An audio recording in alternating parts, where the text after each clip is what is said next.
We read in this week's Parshas of Chukas, about the laws of the Parah Aduma, the red heifer.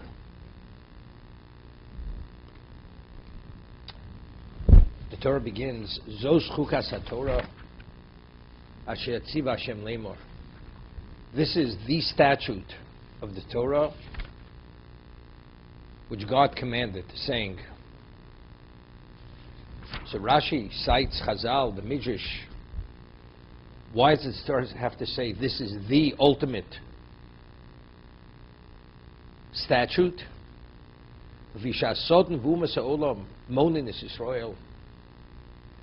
Satan with the nations of the world, they deprecate and they mock the Jewish people. Lomar ma mitzvah zos. What is this particular mitzvah? Matan yesh bo. What's its rationale? Chazal tell us that the Parah Aduma purifies one who has the contamination of the dead. If one contracts the contamination of the dead, one, even if he should go to a mikveh, immerse himself in a ritual pool, in the ocean, a river, which normally relieves one of spiritual contamination, the contamination of the dead remains with the person. The only one he could be relieved of the way he could be relieved of the contamination of the dead, only if he has the Parah Aduma sprinkled on him by the Kohen on the third and seventh day. Otherwise, he remains with this contamination forever.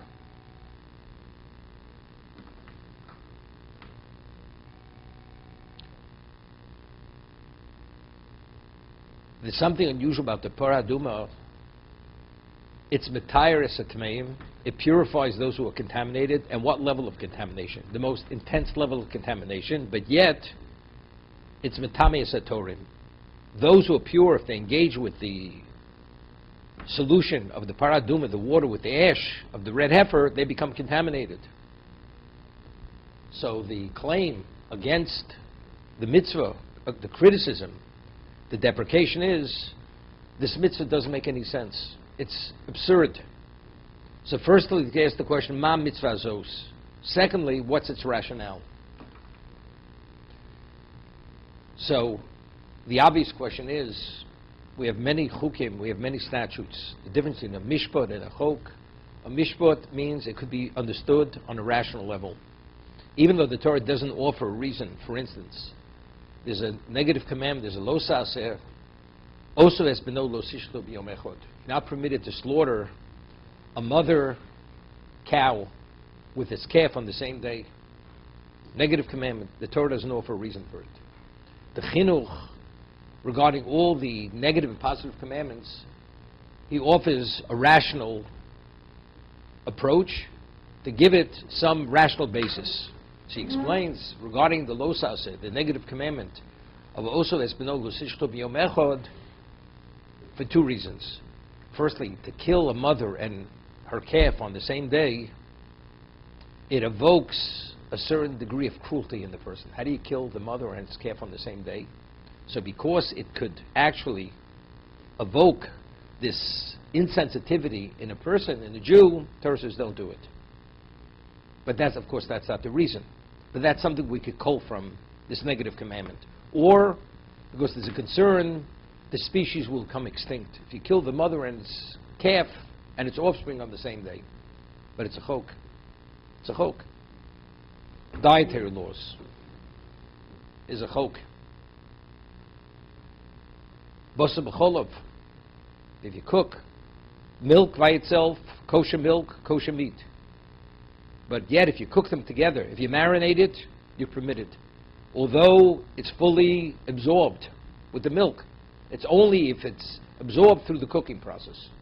Why? It's a chok. It's a statute. We're not aggrieved, we're not criticized, we're not deprecated with the claim it's absurd. It's ludicrous. You can't even approach it. But particularly Parah Aduma, because Parah Aduma, the red heifer, it's an inner contradiction.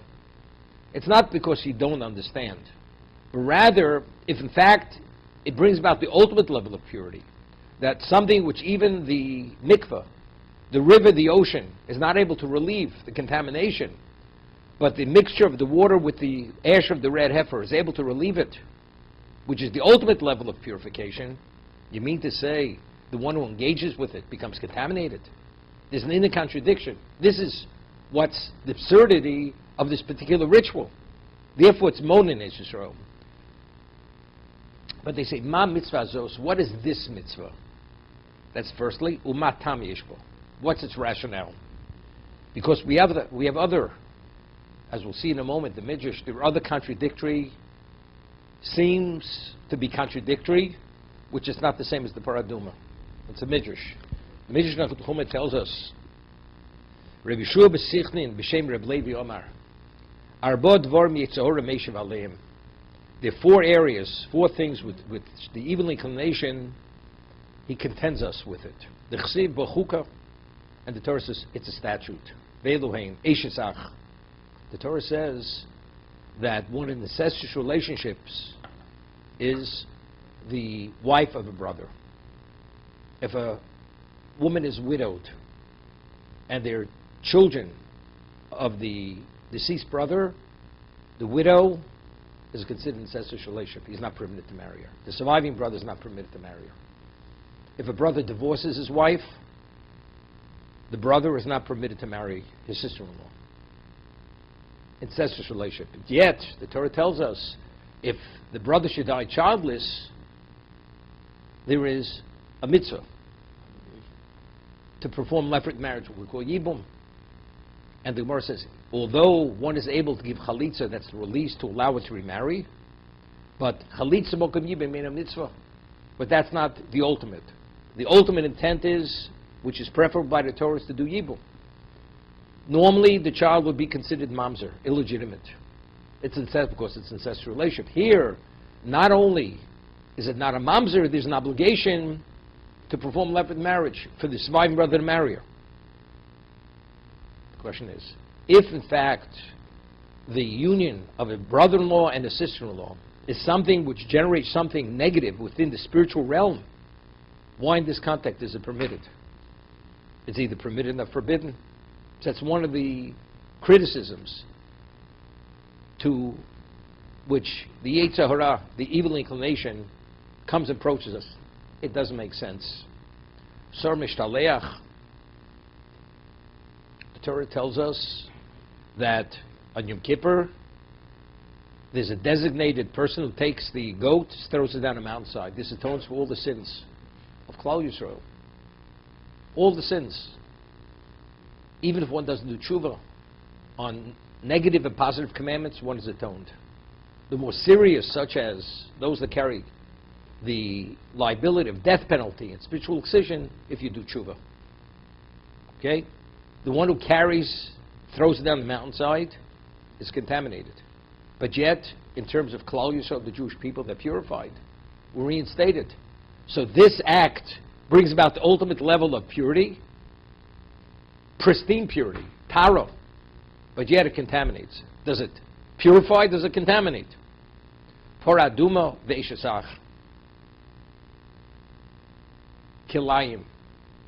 Jews not permitted to wear a combination of wool and linen. Yet the Torah says that if you have a four-cornered garment made of linen, you have an obligation to put woolen tzitzis, fringes on the corners. Because tcheles, which is the special dye, can only be applied to wool. So if the combination of wool and linen brings about something which is contrary to our spirituality, why within the context of tzitzis, is it a mitzvah? Is it day or is it night? Is it permitted or is it forbidden? It's contradictory. Evidently there's no rhyme, there's no reason. And this is what the Yetzer Hara implants in our minds, that we should actually see it in something which is something should be rejected.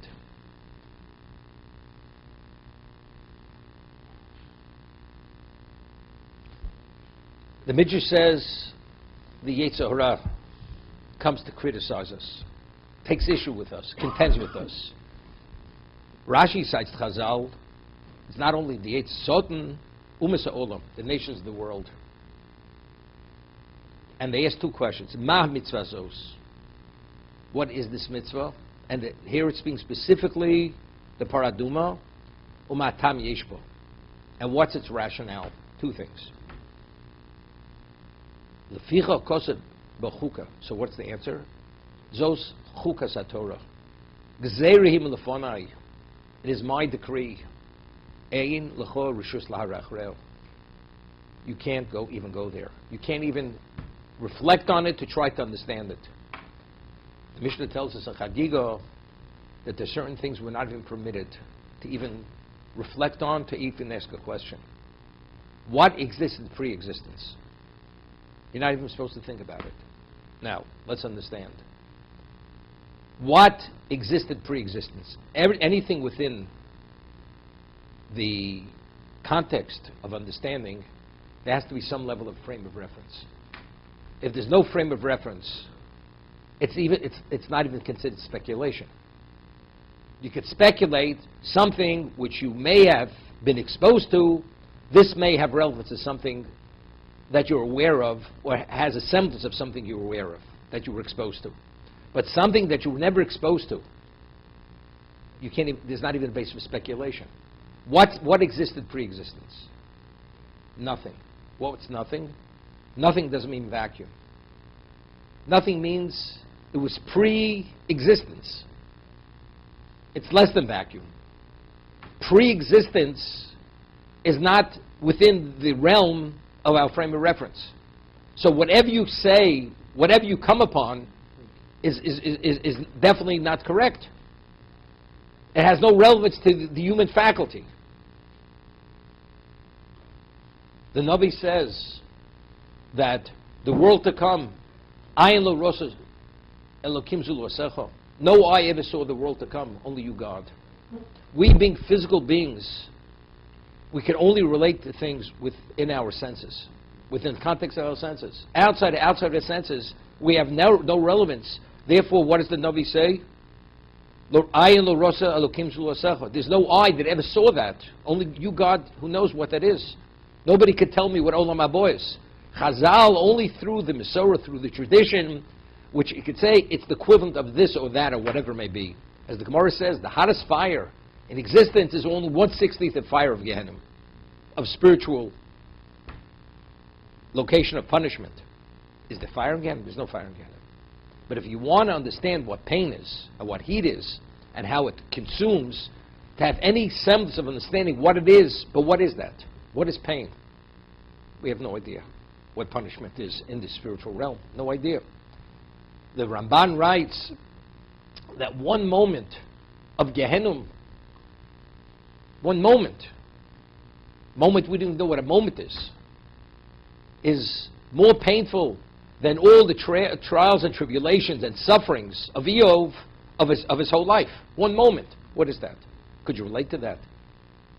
But whatever that suffering was, that's not what suffering is in the world to come.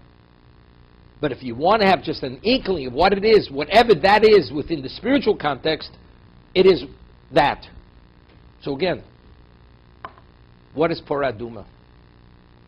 Only the divine mind could process that reality. Anything outside of divine can't process it. So whatever you're going to say, you have no relevance to it. Therefore, you're not even permitted to contemplate it, to reflect on it, to speculate, because whatever you're going to say, it's beyond the human capacity. Every other chukah, as Shlomo Melech says, he came upon every other statute through his wisdom. But he writes in Koheles, but the statute of Paraduma Rechokim Mimeni, it's beyond me. Why is it beyond him? It says his wisdom was kechol hayom, was like the sand on the seashore. He was shokol, he was the equivalent of all the wisdom of all clouds combined. And he says, Rechokim Mimeni, it's beyond me. What does that mean? But within human intelligence, there's no man who was ever as wise as King Solomon, Shlomo Melech. The answer is, because Shlomo, whatever wisdom he had, it was within the context of human wisdom, which the human wisdom has relevance to the spiritual, but something which goes beyond that, even Shlomo Melech had no relevance to.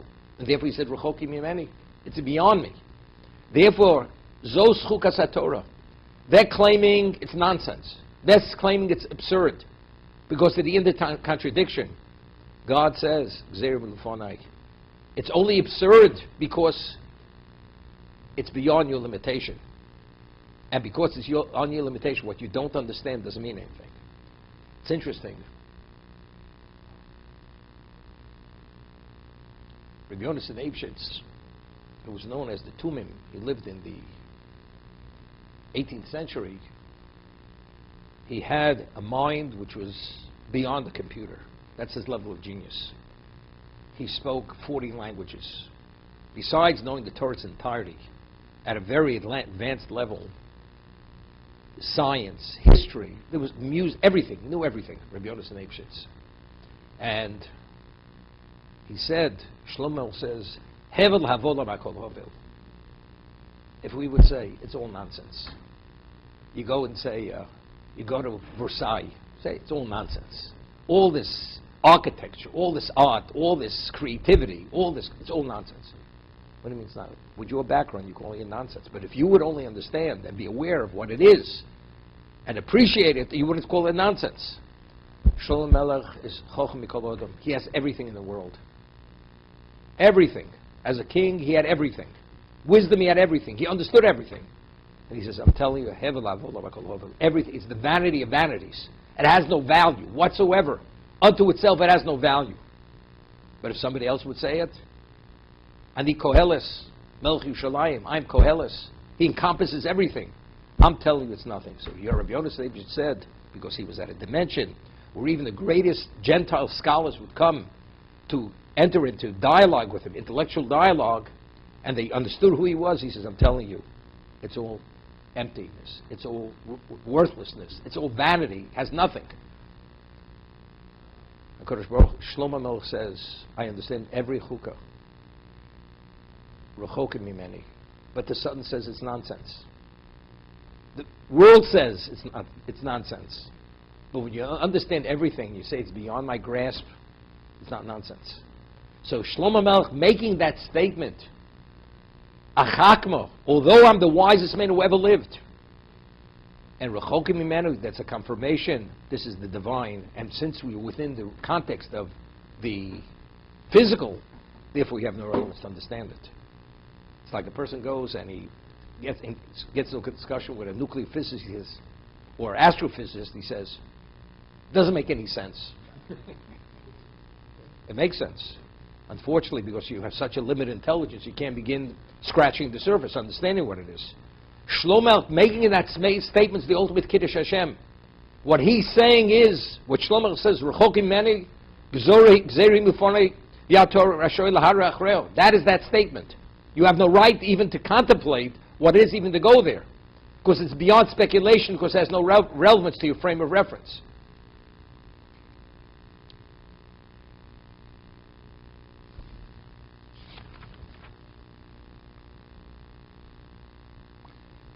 The Torah says, "V'yichai lecha paraduma."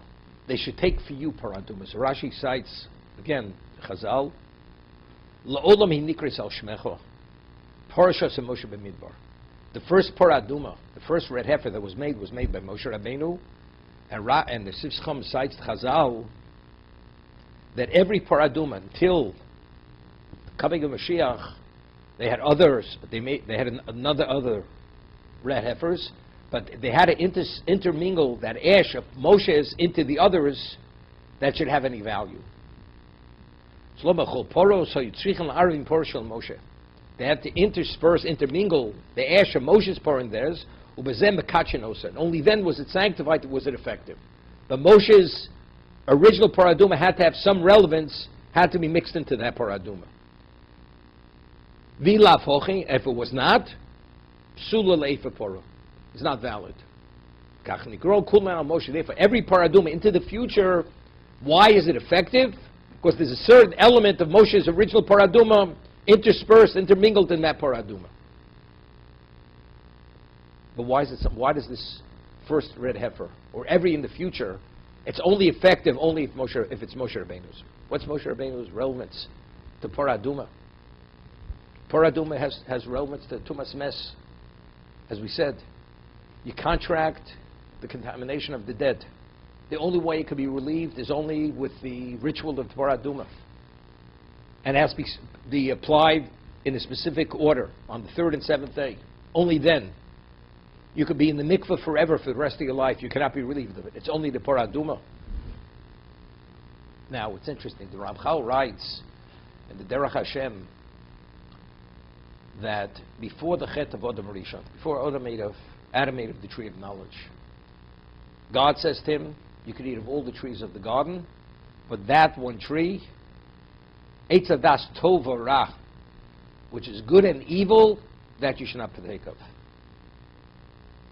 Until Adam ate of the tree of knowledge, Adam in his essence was pure. What was his objective? What did he have to accomplish? He had to accomplish perfection. His responsibility was to bring himself and the world to a level of perfection. How would he brought the world to the level of himself and the world to the level of perfection? By not eating of the Eitz Hadas. So let's say he was created 95% perfect. He just had elevated another 5%, he would have been 100% perfect. He would have addressed the objective of creation. The world would have reached its level of perfection for all eternity. What did he do? He ate of the tree of knowledge. So he took within himself, he ingested Ra, evil. That evil, once it becomes intermingled in him, every aspect of existence becomes putrefied with that evil. Why does it become putrefied with that evil? Because since the world was created to facilitate man's objective, so if Adam becomes putrefied with Ra, with evil, the whole world is tinged and tainted with that evil. That's the reason. Now, how do you expunge, how do you purge, how do you extract that evil from the human being? Cannot be extracted. This is the reason why Hashem says, the day you will eat, you will die. Doesn't mean instantaneous death. You become subject to death because the only way it could be expunged and be purged from you, the person has to die, he decomposes, and ultimately when there's going to be Tchias HaMesim, resurrection, what's going to be resurrected? Only the pure matter, but the evil will remain in the ground. That's the reason why there has to be death. But before Eitz Hadas, man didn't have to die. Man only had to achieve perfection. But now, even if you achieve perfection, but you have evil, God will not allow evil to be here for all eternity. Lo yogur ba'ol chorog. God is not associated to anything which is ra. If that's the case, it has to be ruled from the human being. The ultimate objective is olam haba. Olam haba is you have a relation with God. That's what olam haba is. But if you ra cannot, anything which represents evil cannot have any relevance to God. Therefore, the human being has to die, decompose. The neshama, when the person passes away, that's called olam ha-neshamos. That's a holding pattern. But ultimately, with the Tchias HaMesim, the neshama will be reinfused in the new created body, which is pure. It's not tainted. It doesn't have any representation of that original evil. Therefore, the Gemara says in Sanhedrin that even though tzaddikim do not decompose in the grave, but a moment before Tchias HaMesim, literally a moment, everything reverts back to dust and they're immediately resurrected. Why? It has to be. Because any human being that dies, he dies only because he has that evil, that element of evil within him. Therefore, a moment before Tchias HaMesim, resurrection, convert immediately to dust and immediately resurrected for that reason. Okay? That's why a person has to die. The Gemara tells us in Shabbos that at Kabbalas Torah, when we said Nasiv Nishma, and God offered us the Torah, and we heard Anochi Hashem Elokecho, Lo Yelocha Elohim Acherim Al Ponai, the Ten Commandments, we were exposed to such a level of divine presence, that Ra, that evil, was expunged from us. We no longer had that evil. The Ra was extracted from us. And the Gemara uses a term, and also was Poskuzu Mosan. The spiritual pollution which came about as a result of the snake was also vaporized at that moment. And God said at that moment, now you've become B'nei El Kel Chai. You become, now this moment, you're eternal people. You're no longer subject to death. No longer subject to death. What happens? Moshe Rabbeinu ascends for 40 days and 40 nights to heaven to receive the Torah. They miscalculate his return. They engage in the Egel Hazov, idolatry. As a result of the idolatry, they reverted back to Posin. Not fully, meaning the pollution of the snake was no longer associated with them. But the Ra, they became subject to death again. Therefore, even the Klal Yisrael have to die and ultimately resurrected. This is what happened. So what is death? Death is a result of the Ra, of the evil in existence. What reinstated that? Idolatry. The idolatry caused that evil to resurface, to re-enter into our being. That was the Chet Egel. We became subject to death again. That's what happened at Sinai.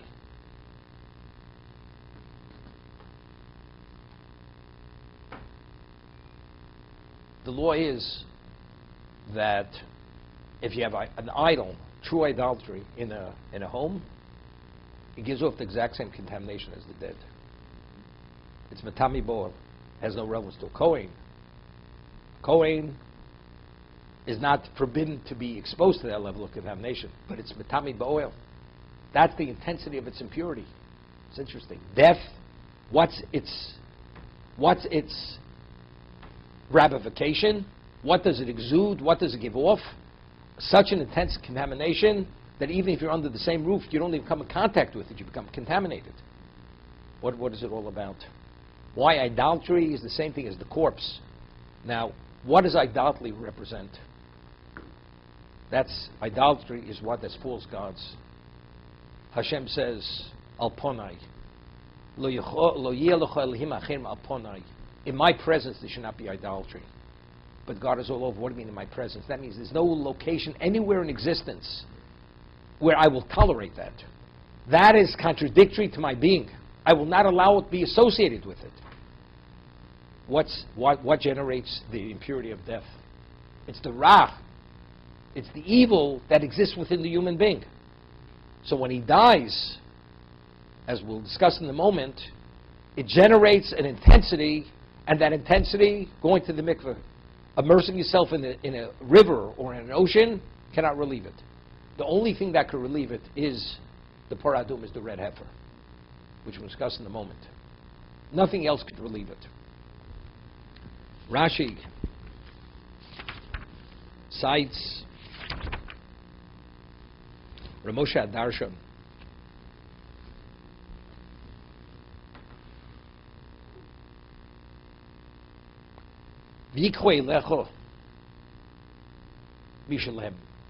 That the proceeds that purchased the paradum had to be from the proceeds of Klal Yisrael. Why? Kishem shem pirku nizmei zov leigel mishalahem. Just as initially when they asked for gold, they took their own gold from themselves and they gave it for the egel, for the golden calf. So to atone for that, it's an atonement. To atone for that, you must give of your own proceeds. Now it's interesting. Rashi cites Chazal, Loma Nisklo Parshas Mises Miriam, the Parshas Paraduma. Rashi, why is it juxtaposed? Why is the death of Miriam juxtaposed to the portion of the red heifer? Because just as the red heifer is mechaper, atones, Mises Tzadikim is mechaperes. The death, the passing of Tzadikim atones for the generation. For Klal Yisrael. First, let's talk about it. When a person inadvertently violates Shabbos, inadvertently eats the fat of the certain fat which is called chalev of a kosher species, domesticated species, it carries liability of spiritual excision. A person inadvertently eats on Yom Kippur. One has to bring a chatos. It's called a sin. What is the meaning of the word chet? Chet means deficiency. You become deficient. So if you're deficient, one has to be rehabilitated. How are you rehabilitated? One brings the sin offering. One does tshuva, one repents, one brings the sin offering. The sprinkling of blood of the sin offering in the Mishkan or the Beis HaMikdash, that is a kapara, that's an atonement, and that brings about a reinstatement of the person's spirituality.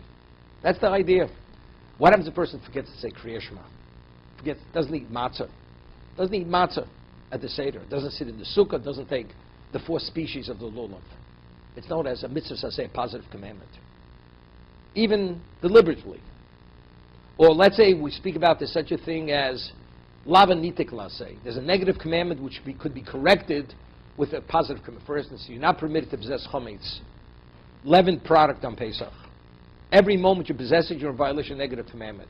You take it and you burn it. The burning is a correction on that negative commandment. You're not permitted to possess it, burn it, destroy it. So the destruction is a correction on that. So the Talmud says that if one brings a burnt offering, it atones for a positive commandment that you did not fulfill, and a negative commandment which is associated with a positive commandment as a correction. So there we understand. That's kapara. When you did the sin, it brought about a deficiency. So the bringing of the sacrifice corrects that deficiency, whether it's a sin offering, a burnt offering, a guilt offering, whatever the offering may be, whatever that sacrifice may be. Parah Aduma, the red heifer, was not slaughtered in the temple, in the Beis HaMikdash. It was slaughtered on Mount of Olives, Har HaMishka, Har HaZeisim, that's where it was slaughtered. The blood was sprinkled towards the Beis HaMikdash. Was not sprinkled on the Mizbeach. The whole ritual is not the ordinary, conventional ritual of a korban. So how is this a kapara? And we're speaking of a person who's contaminated. The Kohen does the ritual, and that relieves him of his contamination. How's that a kapara? In what way is that an atonement? So just as the paraduma is mechaper, atones, when the tzaddik dies, it also atones. And that's the juxtaposition of the death of Miriam to the what? To the ritual of the red heifer, to relieve the person of contamination.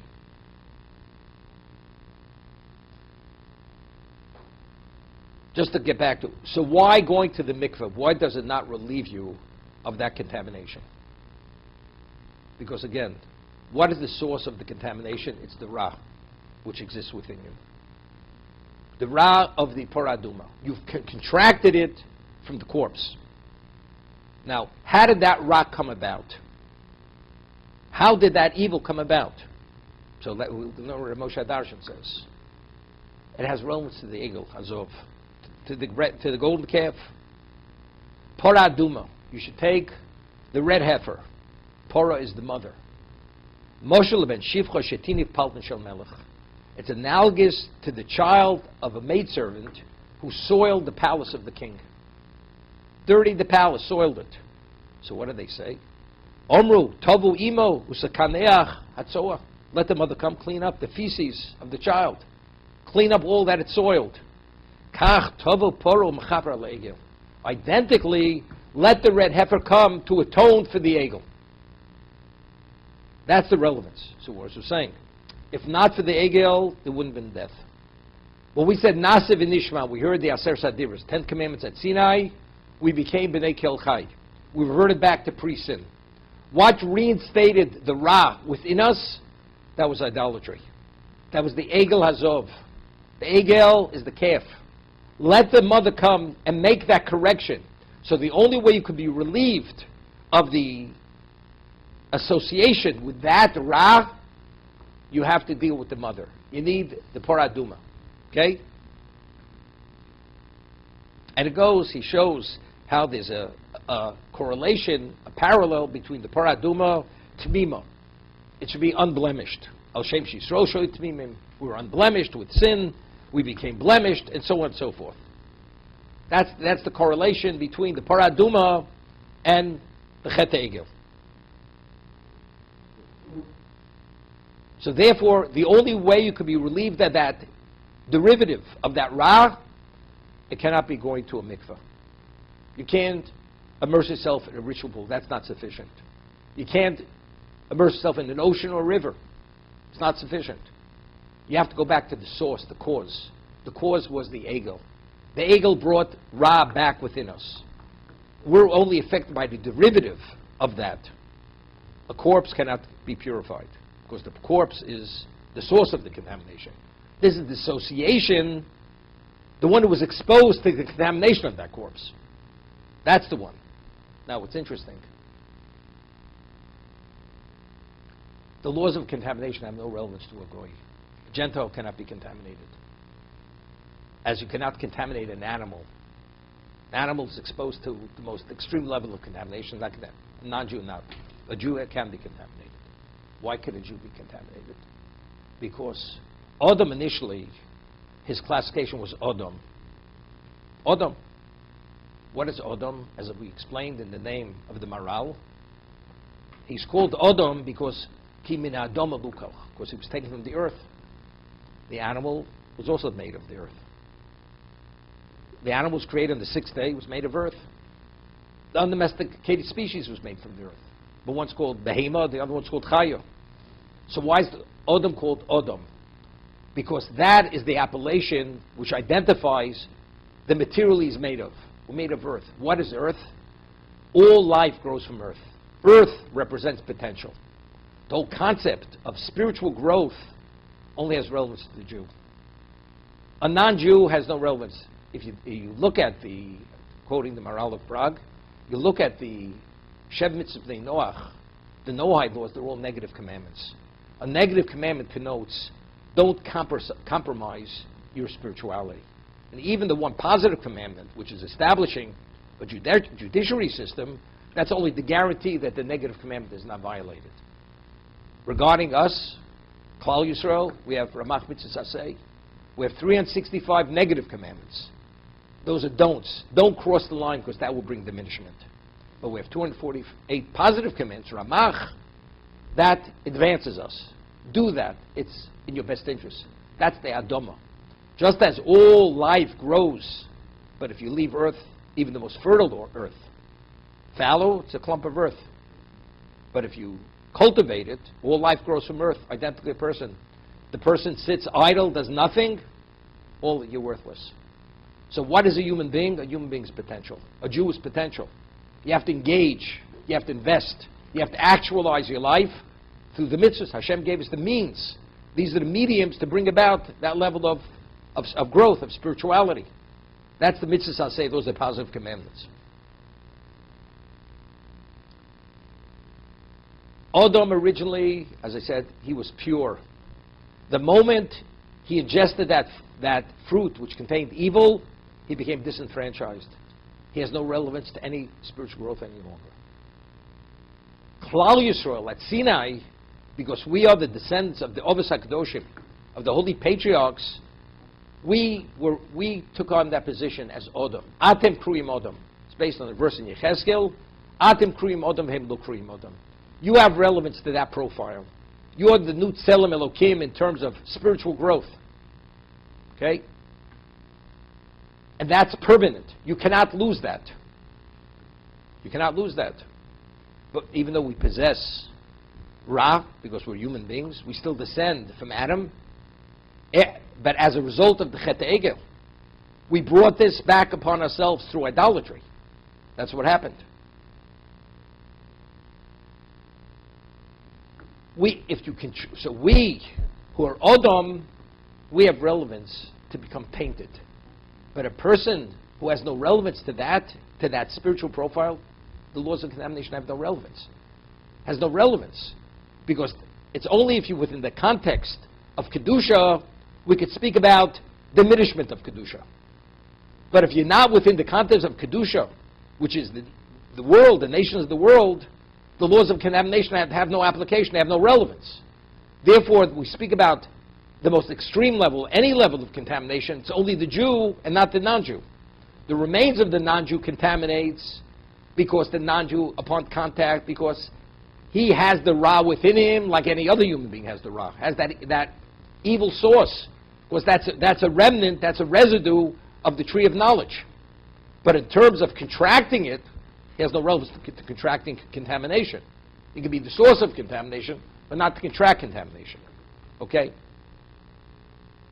Now,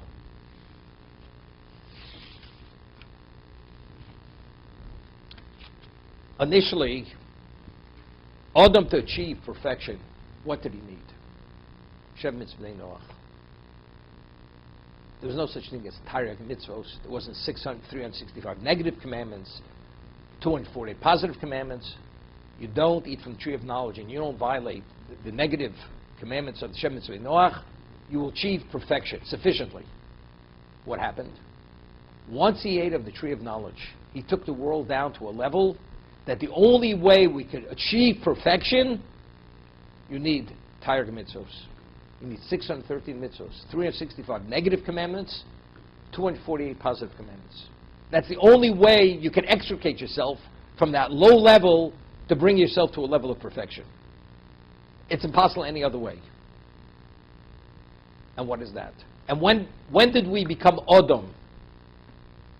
When did we become Adam? That happened at Sinai. So Adam and Torah are synonymous. When you become Adam, you have relevance to Torah. You accept the Torah, now we talk about achieving what Adam failed.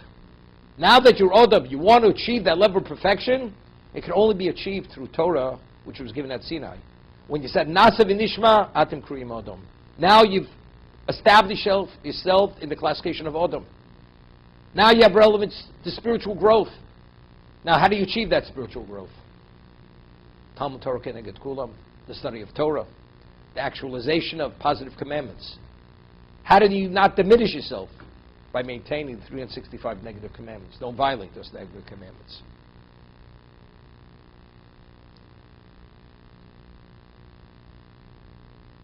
V'yikchu eilecha paraduma.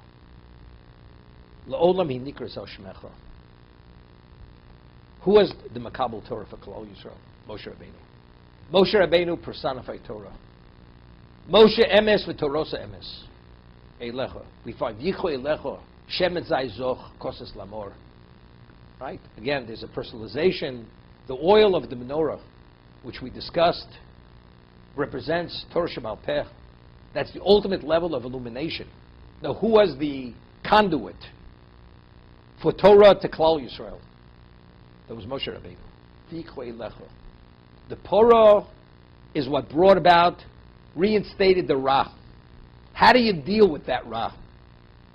How do you deal with that contamination? How do you extricate yourself from that contamination? But what is that Ra? That Ra is death. With the Odom. There's only one way to contend with it. That's only through Torah. The Torah itself allows us to contend with all those, because what is contamination? What is Ra? That's the antithesis. That's the counterforce to Kedusha. That's what it is. So how do we counter that force? The only way we can counter that negative force, which incapacitates us, how do we incapacitate it? How do we neutralize it? The Torah is the antidote. That's the only way we can neutralize it, incapacitate the Yetzer Hara. That's the only way. Therefore, it's V'yikchu eilecha paraduma. Moshe, it's a personalization. Just as the Shemet Zay Zoch, V'yikchu eilecha, you should take for yourself the oil of the menorah. It should be pure. It has to have that level of purity, because only Moshe had that level of purity in Torah, which only then do you have Torah Shemal Peh at the pristine level, at the most advanced level. Identically, the paraduma, which contends with the consequence of, which have relevance to us. Why are we contaminated? Why do we have relevance to Kedusha? Only because of Torah. Because we have Torah, we become Adam, and we can only address our objective of Adam to advance itself is only through Torah, because now Torah is the equivalent of what Adam was before the Chet, before the sin. Therefore, it's V'yikchu eilecha. Every paraduma to be effective, to be able to relieve this level of contamination, has to have intermingled into it some of the ash of the paraduma that Moshe Rabbeinu originally made, which was the first paraduma, which was burnt by Moshe Rabbeinu.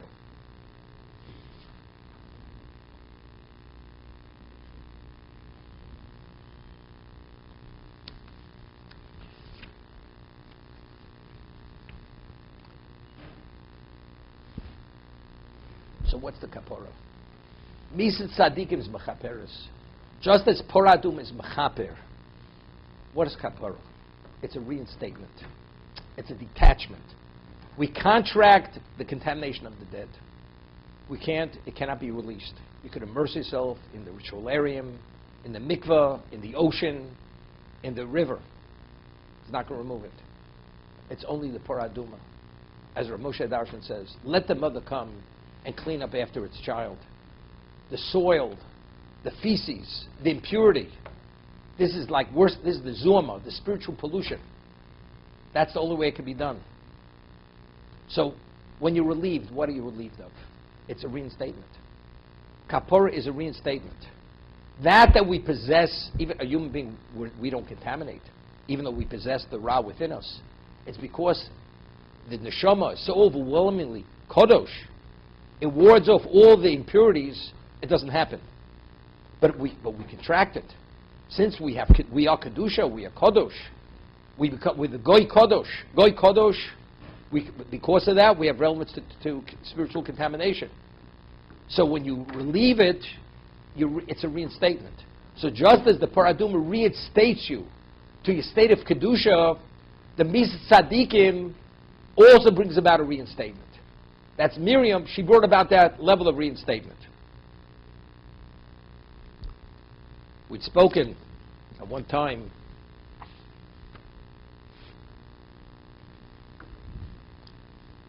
the Klal Yisrael in the desert, even after we left Egypt, unceasingly, always complaining. Serious moments.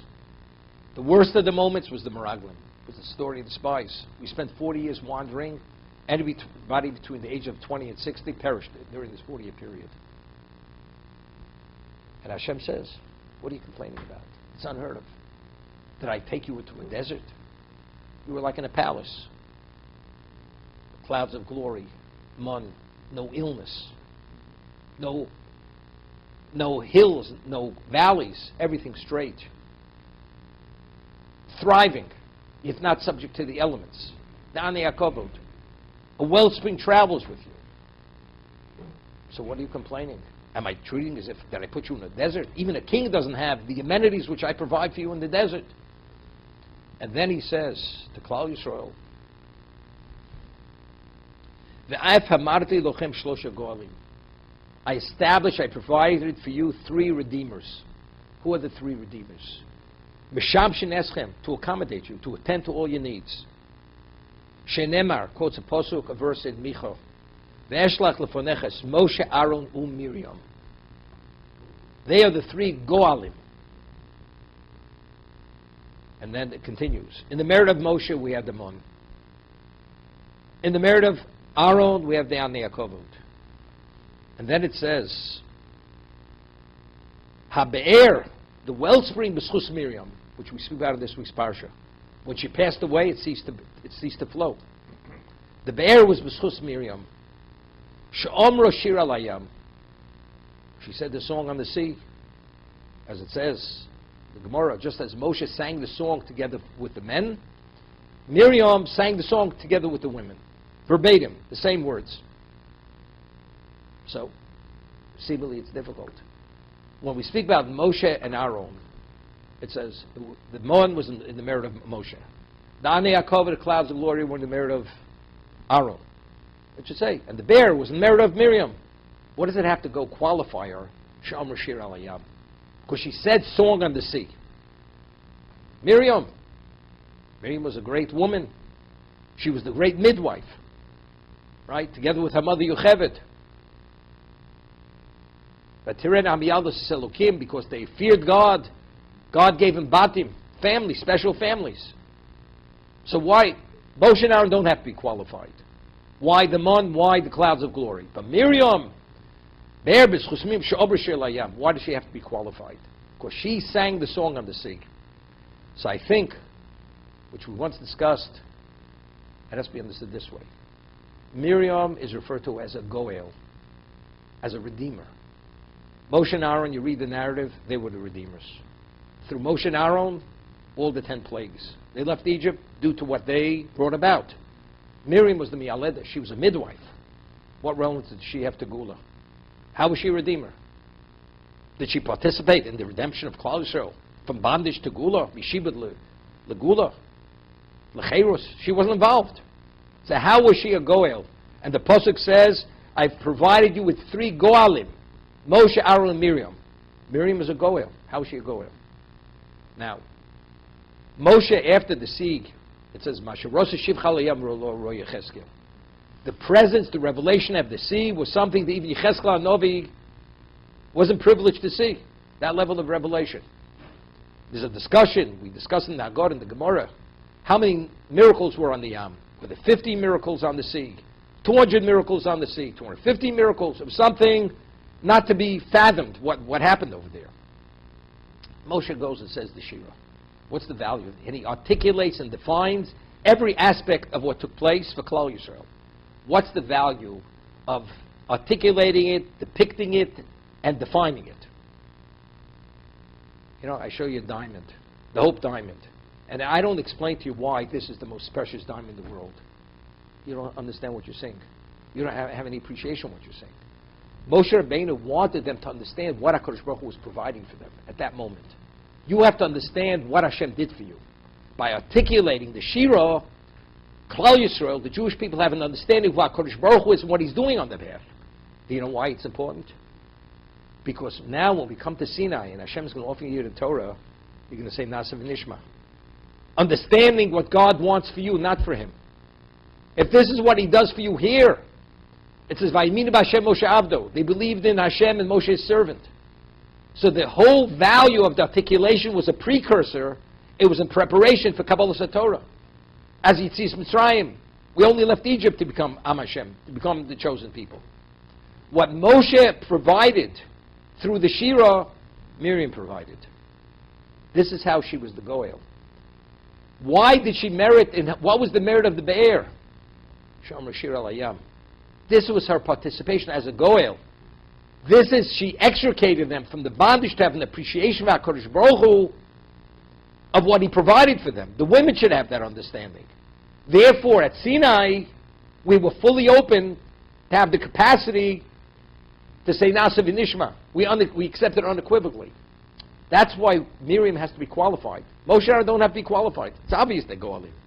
Miriam, what was her contribution as a Goel? That was her contribution. Shom Shir Alayam, what she provided the Shira, that articulation, the define and depict HaKadosh Baruch Hu, that they should have an appreciation what HaKadosh Baruch Hu did for them. And this is the part of the transition period to come to Sinai. That's the understanding. Just end with one last thing.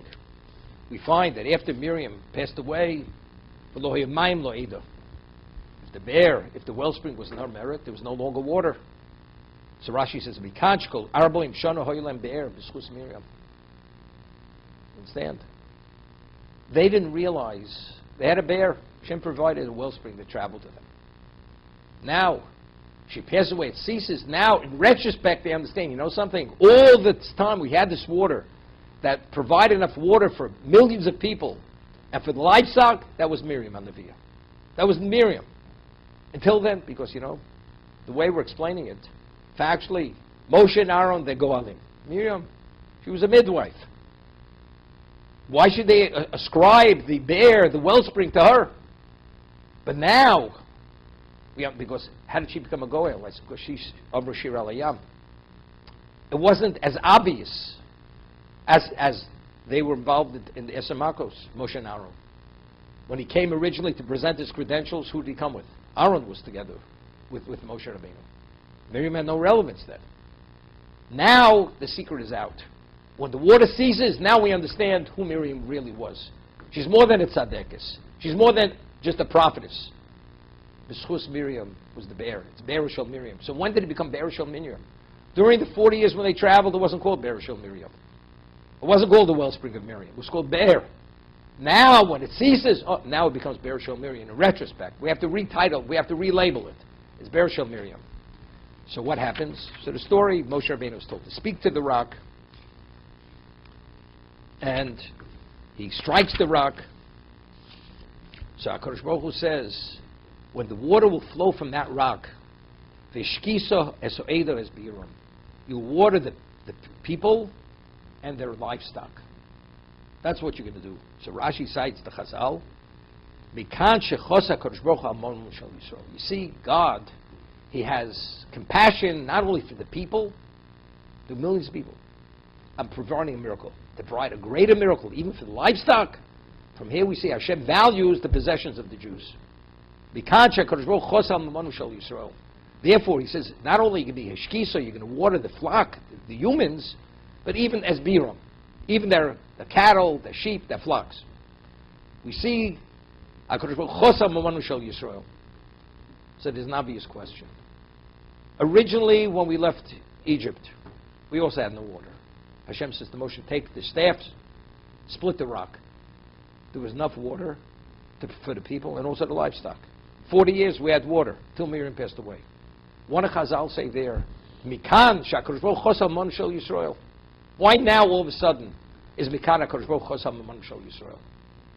All the 40-year period. Not only did He provide water for the people, He provided water for the livestock, for the cattle, for the sheep. Now, a new eye opener. We see HaKadosh Baruch Hu in a different light. All of a sudden we see His great benevolence, His great kindness. Until now you didn't see it. 40 years since the water's flowing from that rock, we've seen His chos. We see His compassion, His consideration, His concern. So why now and not before? So we said in the past, we say in the Shemon Esrei, Mechalkel Chaim b'Chesed. Hashem sustains life with Chesed. What's Chesed? Chesed is indiscriminate kindness. Whether you're deserving, undeserving, there are a lot of people in this world. Many of them undeserving. So why do they live? What does Hashem provide for them? Right? A lot of bad people, as there always been. And if you have any understanding what bad is, what evil is, plenty of evil. Hashem provides for all of them. Why? Because that's chesed. Mechalkel chaim b'chesed. Now, what about resurrection? Machayim meisim v'rachmim rabim. To come back, to be resurrected, it's no chesed. It's rachmim rabim. You need an abundance of mercy. Mercy, there has to be worthiness. And even with worthiness, it's not so simple. You need rachmim rabim. You need an enormous amount of mercy to bring them back. So, when you come into Bal Korcha Tanolad, against your will you come to this existence. That's the beginning. How you live your life, Hakol b'dishmaim chutz mi'Yerushalayim. Everybody chooses how he wants to live. But it's chesed. That's what existence is all about. But to come back to that special, at the special moment, then you need worthiness. And for that worthiness, even one's worthiness is not sufficient. You need rachmim rabim. When we left Egypt, what were we? Over the Avodah Zarah. HaKadosh Baruch Hu wants to start a Klal Yisrael. And Shalosh says explicitly, the whole Yitzis Mitzrayim was chesed. It was only because there was a promise to the Avos HaKadosh to Avram Avinu. That's the reason why we left Egypt. And everything that followed was only because we're the beginning of a new existence. It's chesed. Chesed. Deserving, not deserving, He provides. You're in the desert. Water, not only fuel, even for the livestock. After 40 years, now that you're pulling it, it's being withdrawn. To bring it back, it's not so simple any longer. So why is Hashem returning it? To the people is one thing. That's be a Klal Yisrael. But who says you have to have possessions? Who says you have to have wealth? From here we say, HaKadosh Baruch Hu chosam mamanam shel Yisrael. This is a display of Hashem's special compassion, His special concern. Therefore, the Torah makes it a point that as Biram, not only did He provide water through this miracle for the people, it was even for the livestock to sustain their possessions.